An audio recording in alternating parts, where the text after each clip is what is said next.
Hello, hello, good evening. It's Monica from Life is Art and it's Wednesday. Let's create.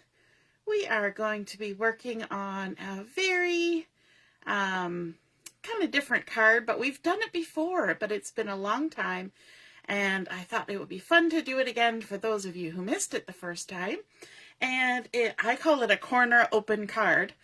And we're gonna be using one of the stamp sets that's currently in the last chance section on the Stampin' Up! Website.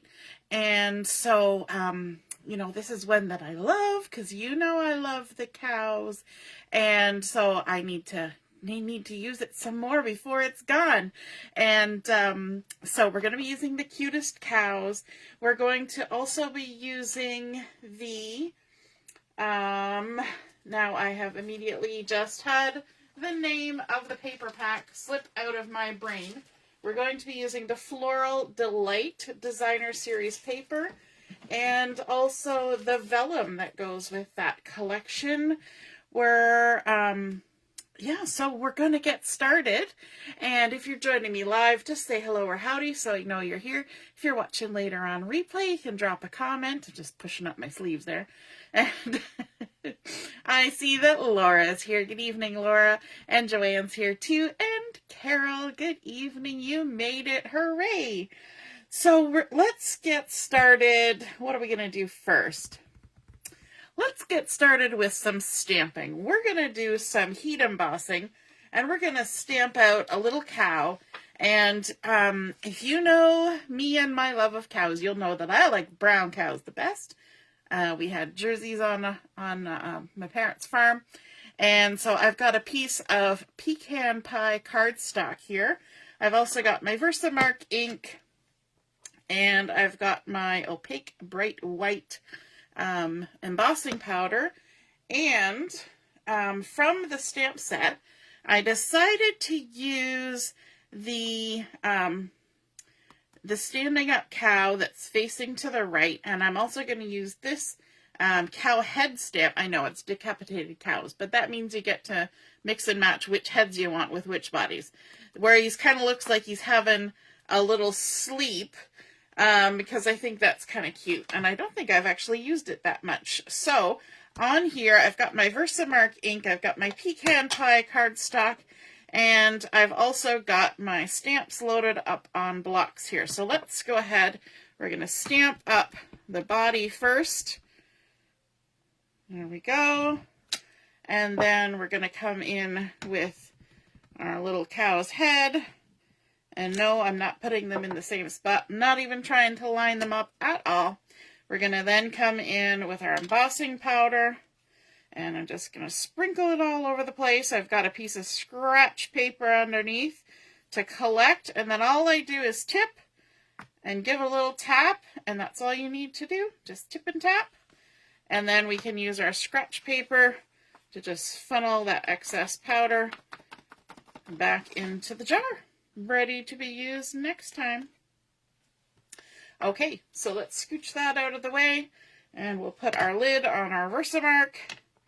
This Versamark has been around the block and back again, by the looks of it. And one thing that I always forget to do, but is good to do, is I'm going to use my tweezers to hold on to my cardstock here so I don't get my fingers too warm.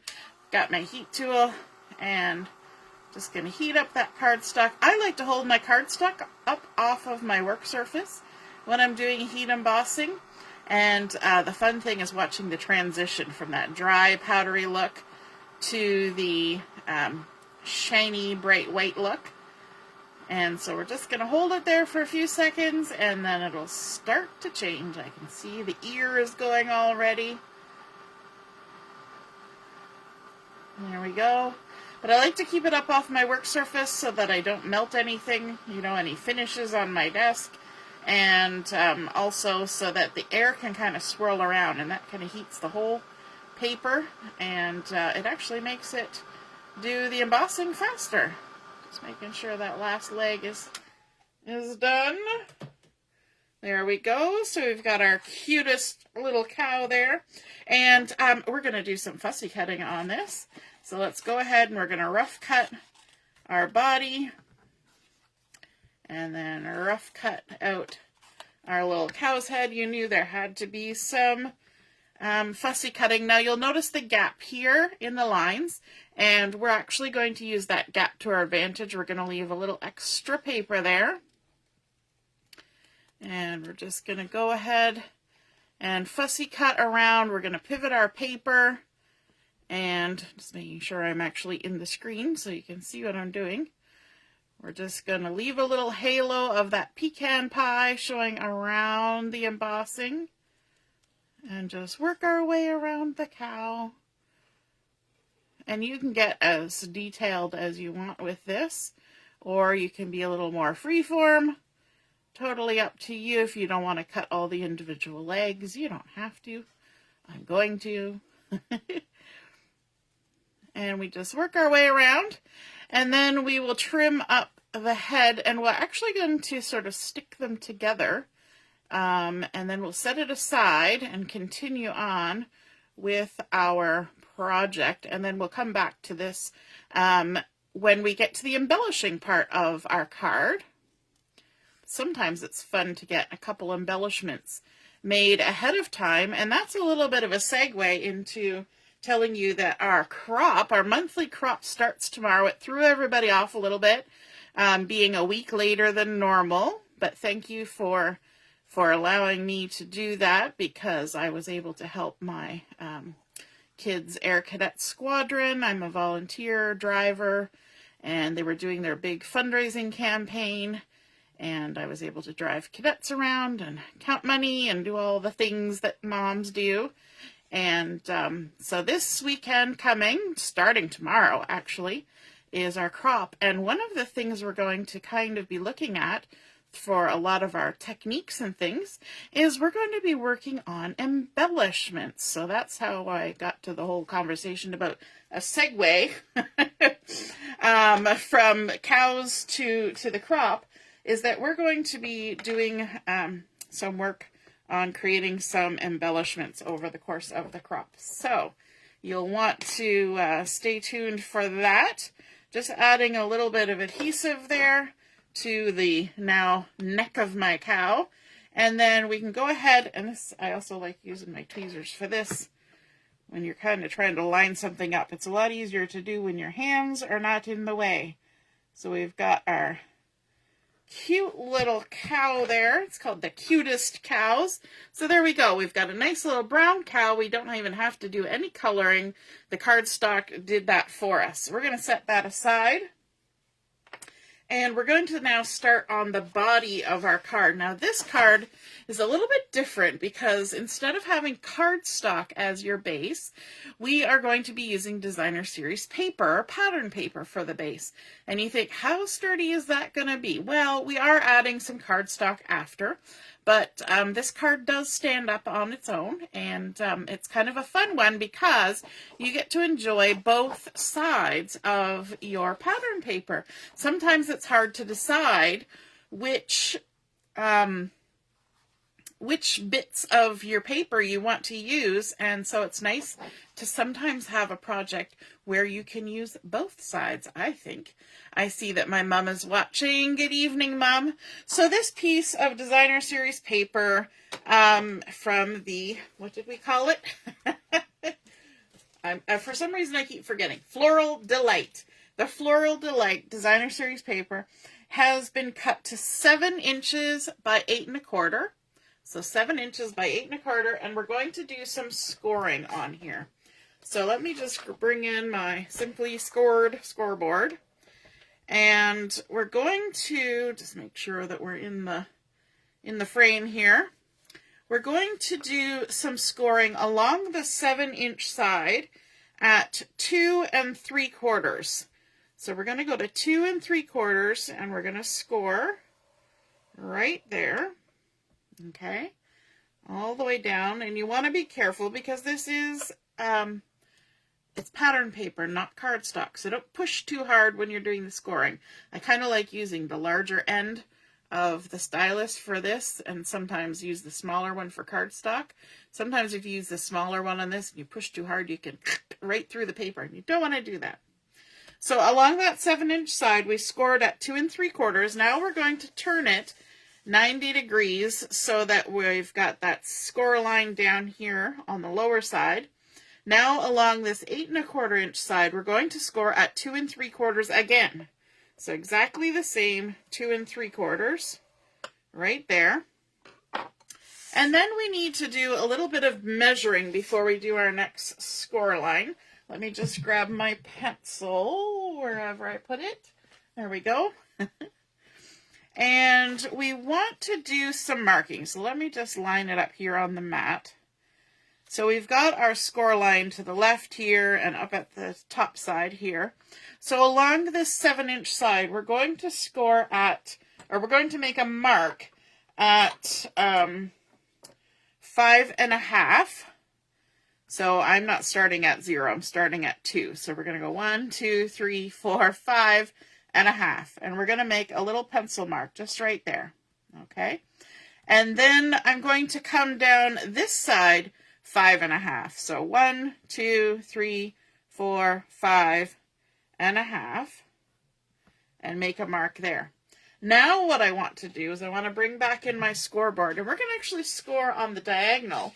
And my mom taught me this trick, that if you have a scoreboard like this and you want to score things on the diagonal, take a Sharpie and just stick it in the 6-inch groove and just color that groove black all the way down. I'm sure you can see some of that line in the camera.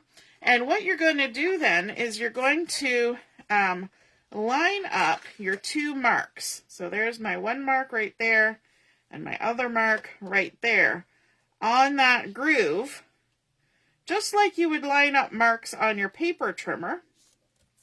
Okay, and then you're going to grab your stylus that you threw off to the side instead of putting where it belongs, and then you're just going to follow that 6-inch groove, and it should take you right through that intersection right there where those other 2 score lines met, and we're just going to score from that, from those 2 marks on a diagonal. Now, it's hard for you to see all my score lines, but once I start creasing them, you will see them. Now, this pattern is going to be on the inside of my card. So I did my scoring on the side of my designer series paper that I wanted to be on the inside. Does it really matter? It makes it easier for the folding process. If you were doing it on the opposite side, then you would want to score down in this corner, and that would be a little bit difficult. So you might as well just score on the inside. And then what we're going to do is this vertical score line here, along the 7-inch side, we're going to fold that. We're going to create a valley fold. So we're folding it, pushing that score line down into the valley, right, which raises up the sides. We're going to make sure it lines up, and then we're going to crease it from the center out. You can even use our bone folder for that. There we go.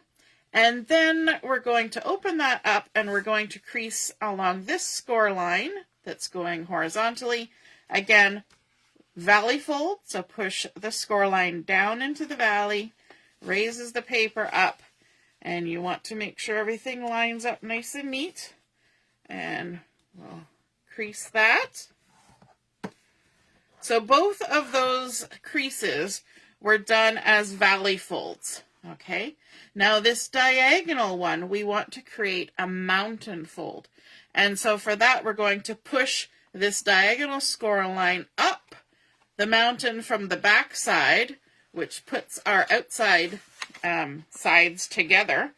And there's no edge to line up with, but we can kind of line up with our previous score lines. So if we just take a second here and line ourselves up with those previous score lines, sometimes the diagonal is a little bit off, and then push down in the center and go out to the sides. That should give us a nice straight crease in the right spot. Okay, So now flip to the inside and give a little pop. Whoop, and everything kind of pops up. Now, if you put your fingers on either end of that diagonal score line and push together, it just folds down like that. Little effort taken whatsoever. So just push on those two score lines and it just automatically comes together in the center like this, and then you just squish down that little square that's created on top. You can even use your bone folder just to make sure everything's nice and crisp, and everything should line up just the way you want it.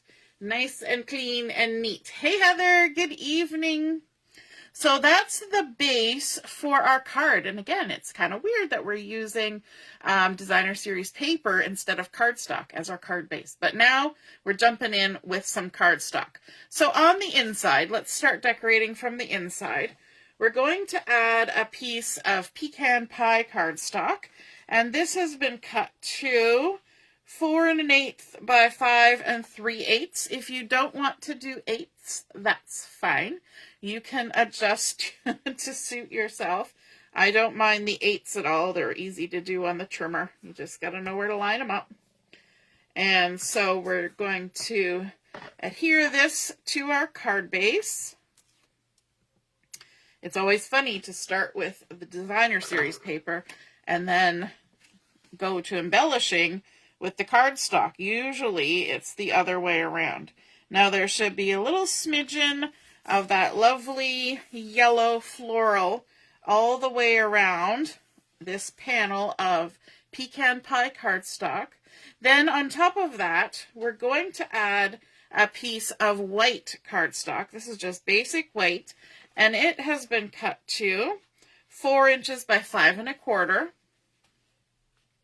And that's going to be right on there like that. There's just going to be a little bit of that pecan pie showing. And we're going to stick this down, even though we're going to do some stamping on there in a few minutes. Okay?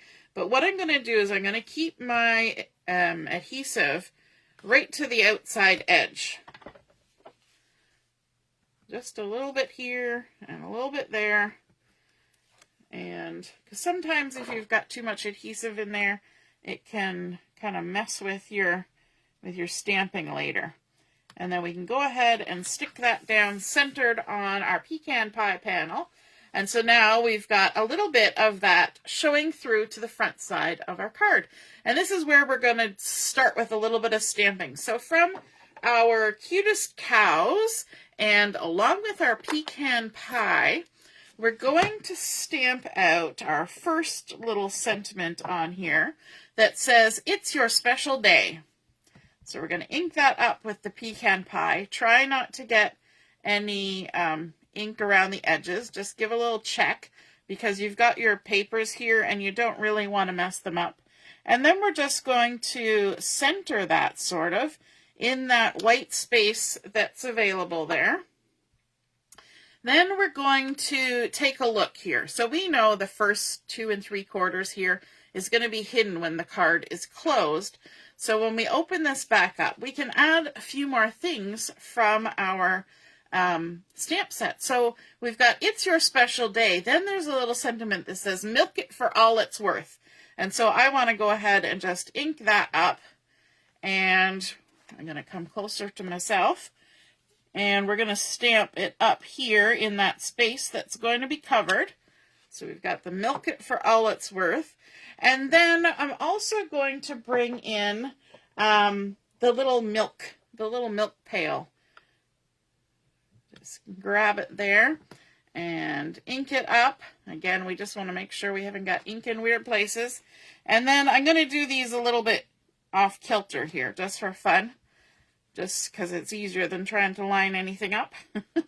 So we've got our little milk cans there, kind of playing up the fact that we've got some Cutest Cows going on. So if you have a friend that loves cows, I have a few, they would appreciate a card like this, I'm sure. Hey Ellie, good evening.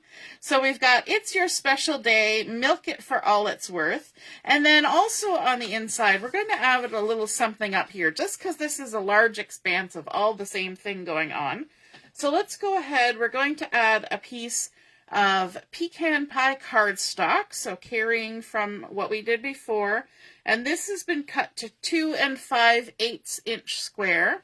And on top of that, we're adding a different pattern.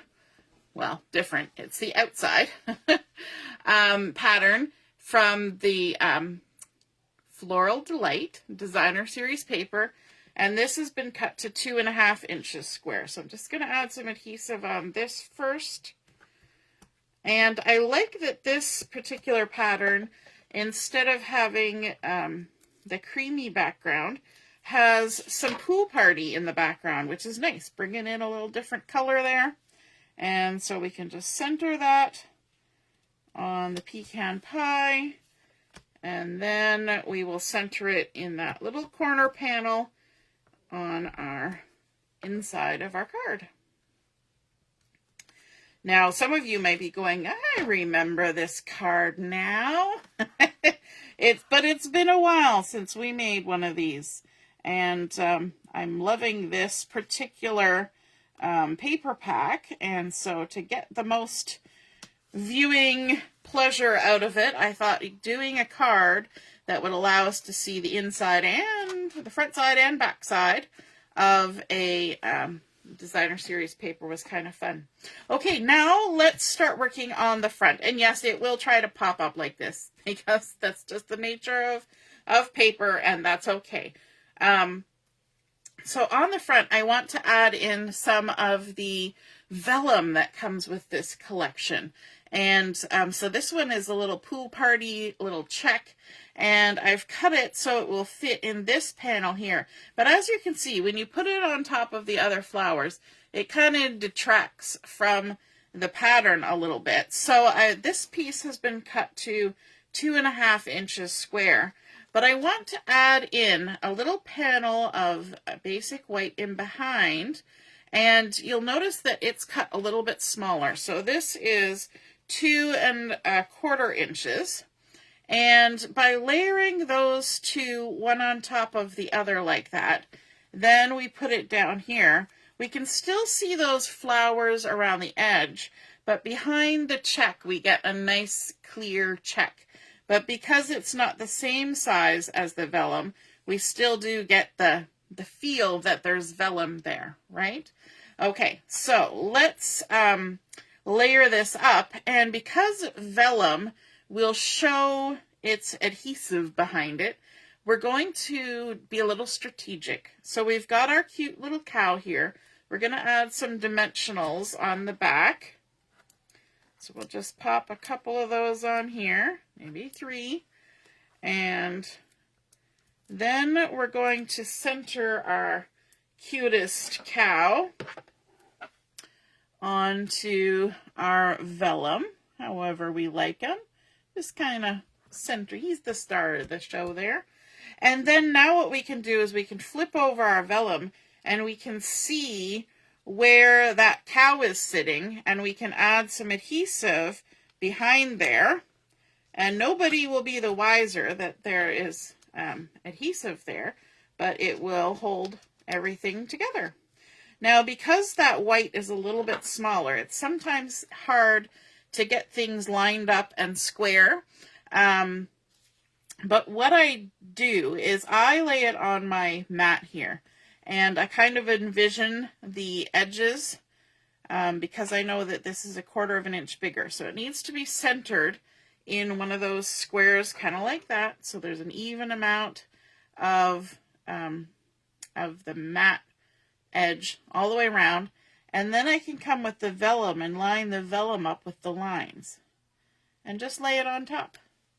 And then it's all stuck together. You can't see the adhesive, but that white piece is centered. I guess the other thing you could do, now that I've flipped this over to show you, is that you could just flip the vellum over, and then you would know how to center your cardstock. The things you learn as you're actually doing things. I used to be in 4-H, and the 4-H motto is learn to do by doing. So, you know, you learn things as you go along. So there you go. If you're trying to center something smaller on vellum or anything else, then just flip it over and do it that way. All right, now we can go ahead and attach this to our panel here in the corner. Try and center it if we can. And there we go. Now, no card is quite complete without a little bit of bling embellishment. We are keeping this card fairly simple because we've got some beautiful designer series paper going on there. So I don't think we need to add a lot of embellishing to this particular card. And so I'm bringing in some party dots, and these are in, I wrote it down, Peach Pie Pool Party and Pretty in Pink. And so we're going to use that Pool Party because we've got that color going on our card already. If we wanted a little bit of the yellow, we could use the Peach Pie because that's one of the coordinating colors as well. But I kind of like the blues because, you know me, what's the answer? It's always blue, right? So let's go ahead. We're going to use our Take Your Pick tool just to help us lift some of these adhesive-backed dots. So we're going to do a couple there. And then let's do a couple up here. And yes, I know it's blue on blue here, but that's okay. It's just adding a little different texture. And then let's add one more kind of in between. And so we've kind of got a trio here and a trio here, and they work together. And there is our Cutest Cow on the corner of our corner open card. We started out with our beautiful Floral Delight designer series paper. We've creased it and folded it up and created this fun corner fold. I like this little vignette in the corner there. We've left lots of space for writing our message. Now, I will tell you that what I do when I have a card that has an exposed area like this is I will go very lightly with my pencil before I write my message. And I'll just make a few little marks like that, just to remind me not to write in that space, because you don't want to kind of mess up your nice little moment there in the corner with your handwriting going across, unless you have beautiful handwriting. So I always just put a couple little pencil marks, which are easy to erase after the fact, and then you know where you should do your writing, okay? Milk it for all it's worth.